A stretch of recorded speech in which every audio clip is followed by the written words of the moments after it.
안녕하세요. 영혼의 비타민 강원책 TV입니다. 우리는 중심을 잘 잡아야 한다고 하는데 중심을 잡아야 할 곳은 몸과 마음이지요. 우리의 몸을 지탱해주고 바로 잡아주는 곳, 허리를 중심으로 그 가운데 딱 버티고 있는 곳이 바로 배꼽입니다. 가끔 중심을 잘 잡아라 라는 말을 할 때가 있죠.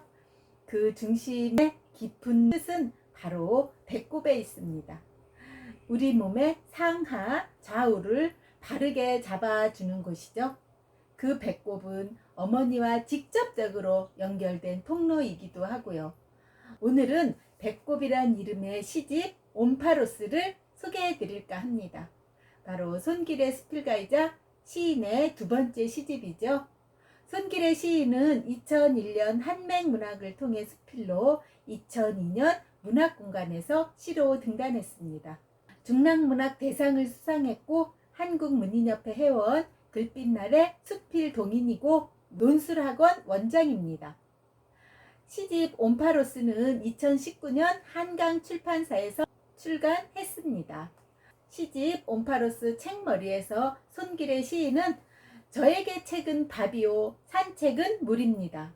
책 잡히지 않으려고 책을 보다 책을 쓰게 되었으니 라고 했습니다.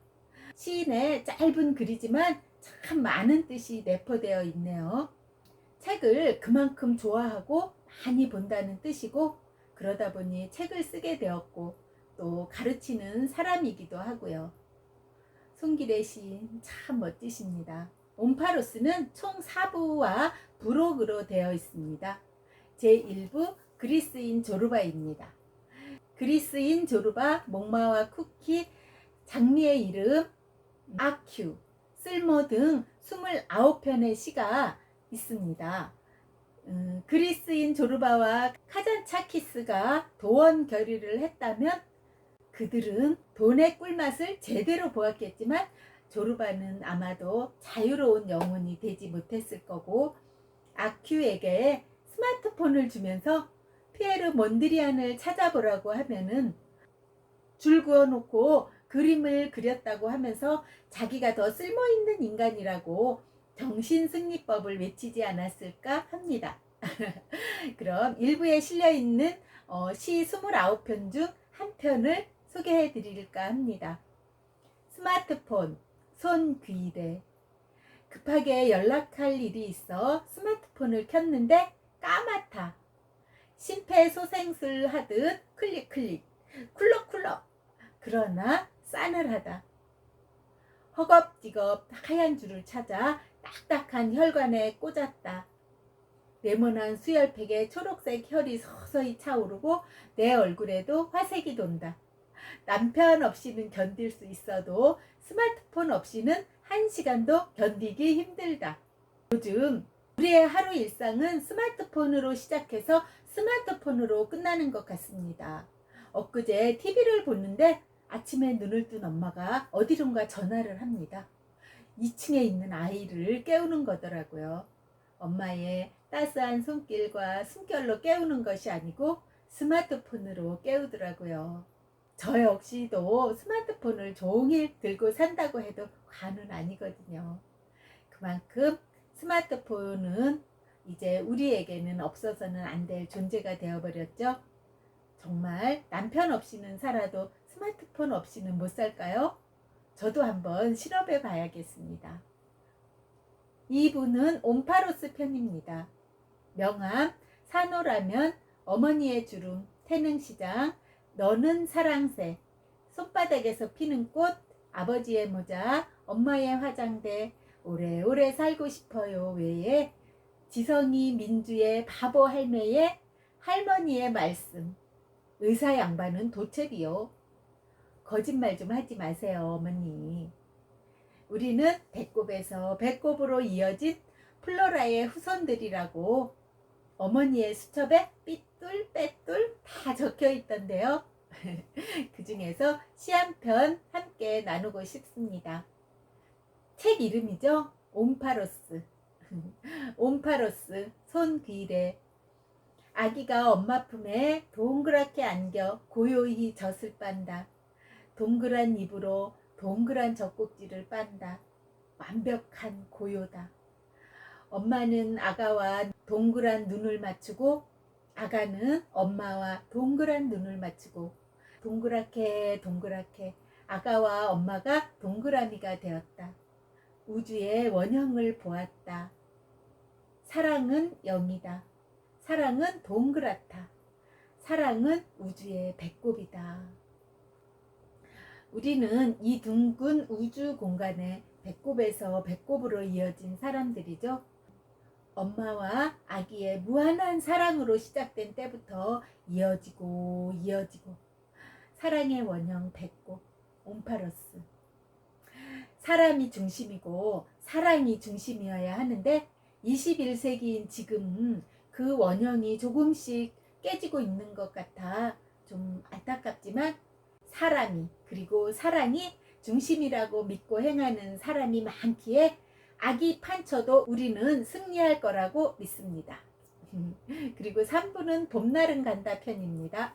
상사와 주상절리 고랑과 이랑 사이에서 가을 칸타타, 가을은 소풀이다, 만추, 바다, 서울 장미축제, 10월 야 중랑별곡, 회색 하늘, 우후 버섯처럼이 있고요. 매화, 아카시아꽃, 각시붓꽃, 장미, 흑장미, 녹차밭, 달맞이꽃이 피고 지면서 그 자리를 넘겨주며 순리대로 봄날은 갑니다. 각시붓꽃 시 한 편 들어보실래요?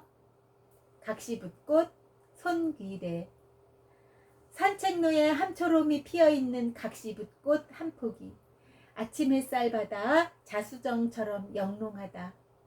며칠 후 그 자리엔 온폭하게 파인 흔적만 저교하다. 갈 때마다 각시붓꽃의 안부가 궁금하다. 누구의 각시가 되었을까? 바람둥이 카사노바일까? 서풍의 신 제피로스일까?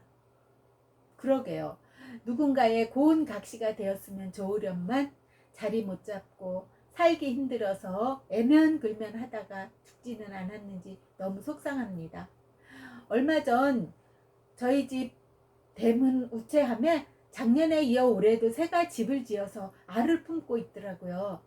올해도 예쁜 아기 새를 볼 수 있겠구나 했는데 글쎄 어느 인간이 알을 꺼내가 버렸더라고요. 저는 그 새 알 가지고 간 사람 온몸에 새털이나 나라고 악감을 했습니다. 너무 속상해서요. 각시붓고 캐간 그 사람 욕해주고 싶어요. 에이. 화분은 시련의 꽃입니다.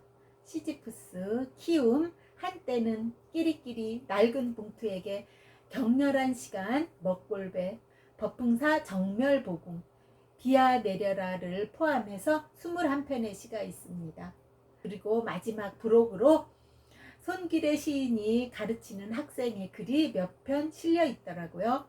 초등학생 때 선생님이 일기장을 보시며 길에는 시인이 되겠구나 하셨다는데 정말 시인이 되었듯이 아이들의 꿈이 알알이 익어갈 시 몇 편을 실어 주셨습니다.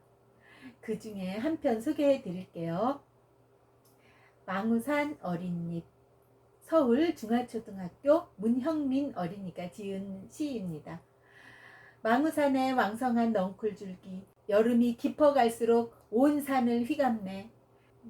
더 높게, 더 멀리, 꼭대기까지 뻗고 뻗치는 만새소리, 내 귓가에 들리는 듯.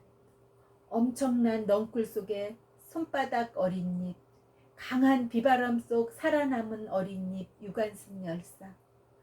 망우산 거친 길을 따라가니 커다란 나무 아래 묘지, 그 앞에 노란 제비꽃이 피었다.